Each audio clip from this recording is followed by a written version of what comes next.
G7 देश Europe के शरणार्थी संकट का हल निकालने पर सहमत है, लेकिन इसके तौर तरीकों को लेकर अब भी उलझन बरकरार है।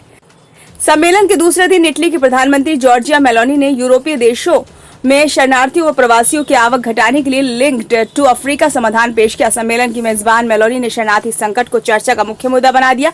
इस विषय पर उनकी विशेष रुचि है क्योंकि इटली अफ्रीका, मध्य पूर्व और एशिया में युद्ध और गरीबी से भाग रहे लोगों के लिए यूरोपीय संघ में प्रवेश के प्रमुख मार्गों में से एक पर स्थित है। इटली को शरणार्थी संकट की वजह से कई तरह की मुश्किलों का सामना करना पड़ रहा है। इस संकट को हल करने का वादा करते हुए उन्होंने चुनाव भी जीता है। चूंकि इटली यूरोपीय संघ का सदस्य है, ऐसे में शरणार्थी संकट पर ईयू के बड़े भागीदार जर्मनी और फ्रांस को सहमत करना जरूरी है। मेलोनी ने G7 को इस संकट पर समाधान के लिए चर्चा का मंच बनाते हुए लिंक टू अफ्रीका योजना पेश करते हुए कहा कि यूरोपीय देशों को अफ्रीका में निवेश बढ़ाना होगा ताकि लोगों को अपने देश में ही रोजगार और बेहतर जीवन मिल सके।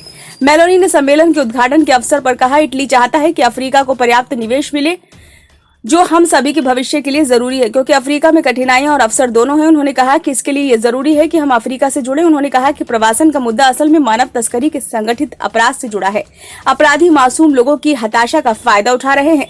रूस यूक्रेन युद्ध के बाद दुनिया में पैदा हुए अनाज संकट को ध्यान में रखकर शुक्रवार को G7 देशों ने वैश्विक कुपोषण के खिलाफ खाद्य सुरक्षा पहल की शुरू की है। इस पहल को G7 अपुलिया खाद्य प्रणाली पहल नाम दिया गया है। इसका उद्देश्य खाद्य सुरक्षा और पोषण के लिए संरचनात्मक बाधाओं को दूर करना है। ये पहल निम्न आय वाले देशों पर ध्यान केंद्रित करेगी और अफ्रीका में खाद्य सुरक्षा परियोजनाओं का समर्थन करेगी ताकि अफ्रीका से लोगों के विस्थापन और प्रवास में कमी आ जाए। सम्मेलन के दौरान अमेरिकी राष्ट्रपति जो बाइडेन और यूक्रेन के राष्ट्रपति वोलोदिमीर जेलेंस्की ने $50 अरब के कर्ज समझौते पर हस्ताक्षर किया। इस कर्ज के बदले अमेरिका यूरोप व यूक्रेन में जब्त रूसी संपत्तियों को गिरवी रखेगा। ब्यूरो रिपोर्ट, नई दिल्ली।